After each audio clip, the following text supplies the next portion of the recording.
G'day YouTube, Warble's on a lot here with part 3 of Background Briefing's little look into Pine Gap. Former politicians and senior public servants, like former Prime Ministers Paul Keating and the late Malcolm Fraser. John McCarthy says changing circumstances require a rethink of the US-Australia alliance. Well, it would entail, I think, first of all, a preparedness to be flexible, a preparedness to look at circumstances always in the light of what is strictly in the Australian national interest rather than in terms of the alliance relationship. We have to think of that. We have to think that at some stage down the line, the American commitment to East Asia might be different to what it is today. There are changing moods in the United States. So we then need to think, should we try and develop closer security relationships with other countries in Asia? Should we seek to improve our overall structural relationship with China? What I'm trying to argue is that we're entering into a very, very fluid situation in Asia. I don't know what the outcomes are going to be, but we have to be very, very, to use the word of the day, we have to be very, very nimble in terms of trying to create new structures, create new relationships, to be able to look at new circumstances from a very independent security perspective if we are to do the right thing by the Australian people over the next generation or so. We stand shoulder to shoulder with the United States. The ANZUS treaty means that if America is attacked, we will come to their aid. If Australia is attacked, the Americans will come to our aid. We are joined at the hip. The American alliance is the bedrock of our national security. The North Korea standoff and the South China Sea dispute place Pine Gap's battle-fighting role front and centre in any conflict in the region. A secret defence review leaked to an Australian journalist in 2012 revealed a frightening prospect. Defence thinking is that in the event of a conflict with the United States, China would attempt to destroy Pine Gap. If Trump decides to bomb Pyongyang or that there's a conflict in the Taiwan Strait, do you think Pine Gap will be targeted? Well, we have to hope that cooler heads will always prevail in these kind of situations and we won't be involved in that kind of a conflict. But the chance of an attack on Pine Gap would be very, very, very remote. The retaliation, of course, by the United States would be the biggest deterrent for any country wanting to initiate an attack on one of its intelligence collection facilities. Like I said, cooler heads should prevail in these kind of situations. And we really have to hope that will be the outcome. That was David Rosenberg again. The risk is, in any really serious conflict occurring in our region, Pine Gap may well be a target. But it's a risk no one in government has thought to tell the public about. The expectations for Australia's alliance dues are under the spotlight with US President Trump. They will be met with fire and fury like the world has never seen. He has been very threatening beyond a normal statement. And as I said, they will be met with fire, fury, and frankly power, the likes of which this world has never seen before. Thank you. President Trump's talking there about North Korea, where his administration is taking a more confrontational stance. The Trump White House is also, according to the New York Times, seeking to dismantle or bypass Obama-era constraints intended to prevent civilian deaths from drone attacks, commando raids, and other counter-terrorism missions outside conventional war zones. Already, Trump has granted a Pentagon request to declare parts of Yemen to be an area of active hostilities, to allow looser battlefield rules to apply, and he wants the same for parts of Somalia. Australia, too, has revised its battlefield rules, in particular those that relate to the targeting of enemy militants in Syria. Australia is operating in murky legal, ethical and strategic territory because the drone killings have spread to countries where no state of war exists with Australia, such as Syria, Pakistan, Libya, Yemen and Somalia. Whilst we may have no troops on the ground, Australia is fighting in those wars through Pine Gap. Deadly drone attacks are increasingly being used, and this year the rate of civilian deaths from drones has tripled under the Trump administration. The legal problem that's created by drone strikes is that there may very well be violations of the laws of armed conflict, or war crimes as it's called colloquially, and that Australia may be involved in those potential war crimes through the facility at Pine Gap. Emily Howie is the Director of Advocacy and Research at the Human Rights Law Centre. Australia, insofar as it is locating suspects that the US targets, is assisting the US. So it could be liable for any crimes committed by the US in terms of aiding and assisting in that.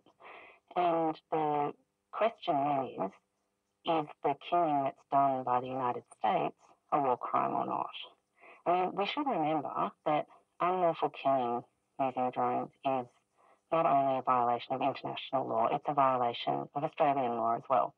War crimes are a crime under the Australian Criminal Code, and there is, therefore, the ability of Australian authorities to investigate. But we need the willingness of those authorities to investigate in the first place. People that work in our intelligence community work in a lawful, regulated environment where there is appropriate oversight and very careful attention paid to making sure that our actions are lawful. That is how our people in the intelligence community approach their work. It's not the Wild West. That's Peter Jennings from the Australian Strategic Policy Institute. If anyone breaks the law in our intelligence community or any other place, then they are liable to be prosecuted for those offences. But legal experts claim that inquiries into the practices of staff at Pine Gap quickly run into a brick wall known as national security. New evidence in the top secret NSA documents presented here by Background Briefing details how the functions of Pine Gap have locked Australia into providing support for US wars and military actions virtually anywhere, anytime. These are the entanglements of the alliance. Richard Tanter. The documents show us that Pine Gap literally hardwires us into the activities of the American military, and in some cases that means that we will cop the consequences, like it or not. What's the implications if we're hardwired into the military action that we have no say over? Well, when we're hardwired into it, for example, if President Trump orders an attack on North Korea, which is a horrifying prospect given the nature of the Korean Peninsula, then Pine Gap will be contributing hugely in real time to those operations as well as in preparation to it. So whether or not the Australian government thinks that an attack on North Korea is either justified or a wise and sensible move, we will be part of that, like it or not. We'll be culpable in terms of the consequences of what will definitely be a major war on the Korean Peninsula. Peter Jennings says, on balance, the risks are worth taking. I don't see problems from integration into Pine Gap. That's really been a very successful part of the alliance relationship for the better part of 50 years. It's been, I think, a very essential partnership in the security of both countries, and this is a system that's actually working well. If Australia has full knowledge of US actions through Pine Gap and concurs with those actions taken, are we complicit in all they do? Well, you might have to ask a moral philosopher about that. You can't participate in military actions of the type that we have in the Middle East and Afghanistan over a decade and a half now and say we're not complicit. Clearly we are. We've chosen as a society, governments have chosen for us that we're going to be involved. And I think we need to have the courage for the moral convictions to say, yeah, that means, we have to take responsibility for the decisions that have been made. Only much fuller knowledge of the activities of Pine Gap can ensure a proper public conversation and consideration of its potential risks and value. What these NSA documents provide is evidence of the roles being undertaken by personnel at Pine Gap in actively supporting and enabling the actions of US military forces around the world. Emily Howie of the Human Rights Law Centre. What we have here is a situation where we have credible and really serious allegations made against the personnel at Pine Gap that they could be involved in assisting international crimes, war crimes. And we have absolutely zero transparency around what's happened. We have no evidence that the government is doing any oversight. We haven't had a legal opinion from the Attorney General or anyone from the government that says that they think what's happening is in accordance with the laws of war and international and Australian law. We have essentially an accountability vacuum around Pine Gap that leaves Australian law in its wake. And Emily Howley believes that Australia has much at stake. We completely understand that there needs to be intelligence sharing that happens at Pine Gap, but what we would ask is that sharing is done in a way that is consistent with democracy and the rule of law. Background Briefing's story, The Base, was prepared in collaboration with The Intercept, a US investigative news website. The NSA documents referred to in this story are available on the Background Briefing website. Background Briefing's coordinating producer is Linda McGuinness. Sound engineer this week is Simon Branthwaite. The series producer is Jess O'Callaghan, and Suzanne Smith is our executive producer. You can subscribe to Background Briefing wherever you listen to podcasts, or hit explore and listen on the ABC radio app. You can tune into a repeat of this program on Monday at 1 p.m. or on Tuesday at midnight on Radio National. There you go. I heard that yesterday morning. I somehow managed to miss it in August. I don't know quite how that came to be. But anyway, I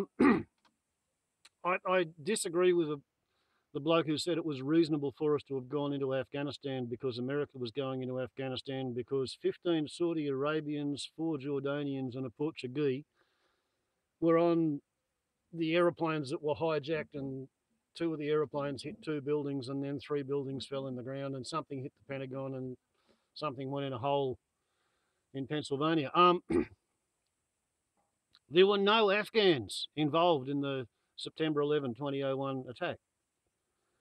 At the time that America got Australia to help invade and occupy Afghanistan, the Taliban were the United Nations recognised government of Afghanistan, and they had been put there by the Americans because the Taliban were part of the Mujahideen, and the Americans trained and supported the Mujahideen to get rid of the Soviet puppet regime.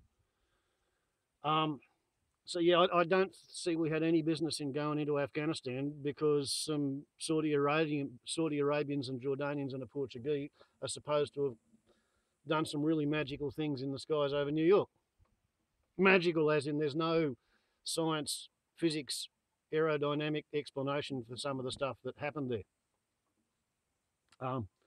Student pilots who can't land a Cessna don't fly a power spiral dive in a jet-engined airliner and precisely hit a building. That just does not happen. But anyway,